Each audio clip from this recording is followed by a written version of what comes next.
Hai, hello, salam sejahtera Malaysia. Selamat datang ke channel Fels Lifestyle.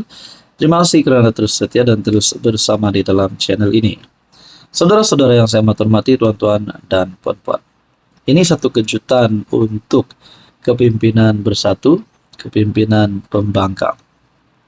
Ada satu kenyataan daripada dua pemimpin besar bersatu, yaitu daripada presidennya Muhyiddin Yassin sendiri dan juga daripada Hamzah Zainuddin, yaitu sebagai timbalan presiden bersatu selaku ketua pembangkang.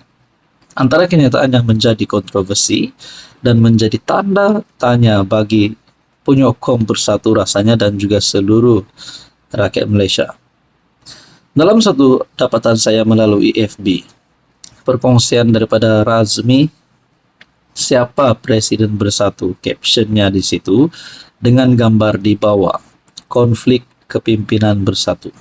Saya tidak pasti ini benar-benar ataupun tidak, tapi kalau perkara ini benar, pasti menjadi kejutan juga. Tapi yang kita tahu, Hamzah Zainuddin pernah membuat kenyataan tidak menolak kemungkinan kerjasama dengan UMNO. Manakala Presiden Bersatu pula berkata, Bersatu belum putuskan untuk mengadakan kerjasama dengan mana-mana parti. Nah, dengan kenyataan ini menimbulkan banyak persoalan. Datuk Seri Hamzah Zainuddin, Timbalan Presiden Bersatu. Kenyataan bertarikh 2 Mei 2025. Bersatu tak tolak kemungkinan bekerja sama dengan UMNO. Manakala kenyataan Tan Sri Muhyiddin Yassin selaku Presiden Bersatu yang juga pengerusi Perikatan Nasional berkata, Bersatu belum putuskan kerjasama dengan mana-mana parti. Nah, kenyataan ini pada 3 Mei 2025. Jadi kalau ada dua kenyataan ini seolah-olah tidak sinkronis, tidak selari, kerana Bersatu bersedia untuk bekerja sama dengan UMNO menurut Hamzah Zainuddin. Manakala Muhyiddin Yassin pula selaku presiden berkata, Bersatu tidak putuskan untuk bekerja sama dengan mana-mana parti. Adakah dengan ini Muhyiddin dan Hamzah Zainuddin sebenarnya sedang dalam keadaan yang tidak bersefahaman? Adakah ini akan menyebabkan konflik besar di antara Hamzah dan Muhyiddin? Mungkin konflik besar di antara kem Hamzah Zainuddin dan kem Muhyiddin Yassin. Mungkinkah Muhyiddin Yassin akan digulingkan sebagai presiden kerana mereka lebih memilih Hamzah, ataupun sebaliknya Hamzah Zainuddin yang akan dikeluar daripada Bersatu? Dan mungkin mana-mana kedua-dua pemimpin ini yang ditolak di dalam parti Bersatu, dalam pembangkang mungkin akan menyertai mana-mana parti lain, mungkin juga dalam kerajaan, kita pun tidak tahu. Dalam politik, apa-apapun boleh berlaku. Berkaitan dengan gambar ini, apa komen Anda? Hai, hello, salam sejahtera Malaysia. Selamat datang ke channel Fels Lifestyle. Terima kasih kerana terus setia dan terus bersama di dalam channel ini. Saudara-saudara, tuan-tuan dan puan-puan yang saya hormati. Ada yang kata menjelang pilihan raya umum ke-16, Perikatan Nasional akan mengalami kekalahan yang lebih teruk berbanding pilihan raya umum ke-15.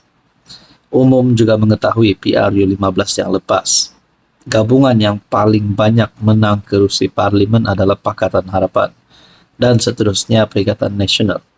Namun ada yang kata setelah PH memerintah PHBN dan setelah PHBN memerintah Kerajaan Perpaduan memerintah, setelah beberapa pilihan raya yang diadakan, PRK, pilihan raya negeri, ada yang kata tren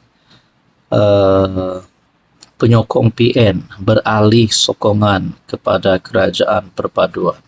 Nah, saudara-saudara, adakah dengan ini menjelang PRU16, PN boleh hilang lebih banyak kerusi lagi? Ini satu tulisan. Menjelang pilihan raya umum ke-16, PN boleh kehilangan 32 daripada 74 kerusi parlimen sekiranya, dalam artikel daripada Kerengga, Harapan Daily, PAS parti politik lama dan berpengalaman luas. Mereka bijak membaca dan mencatur gerak politik mereka sendiri.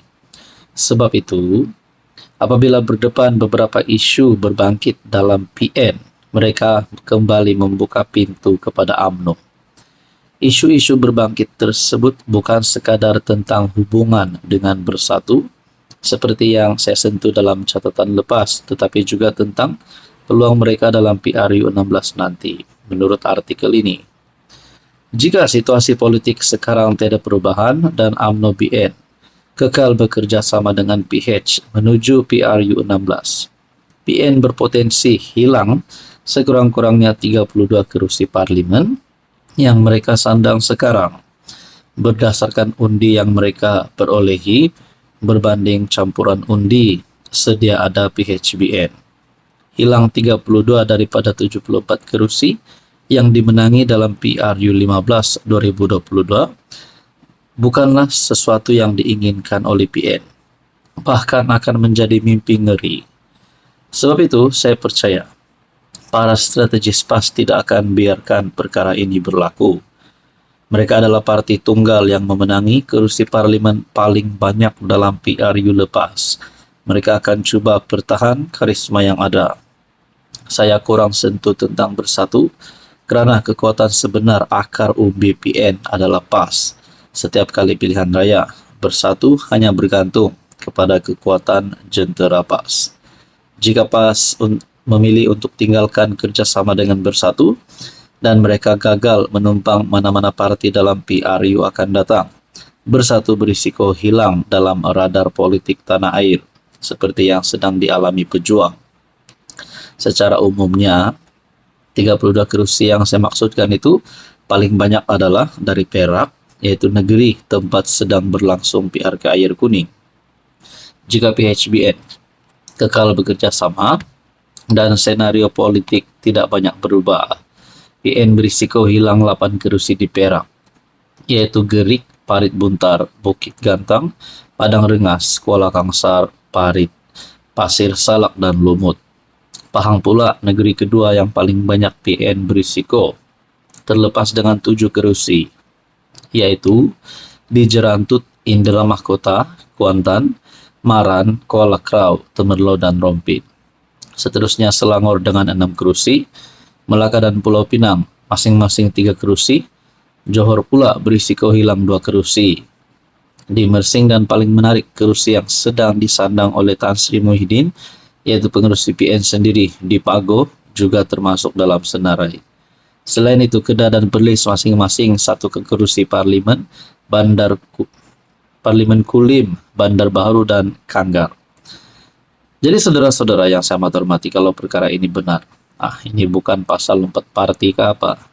Jadi adakah untuk mencegah perkara ini PAS akan keluar PN dan menyokong kerajaan, ataupun Bersatu yang akan keluar PN dan menyokong kerajaan? Jadi perkara ini boleh membawa kepada perubahan dinamik politik. Jadi tuan-tuan dan puan yang saya hormati, apa komen Anda?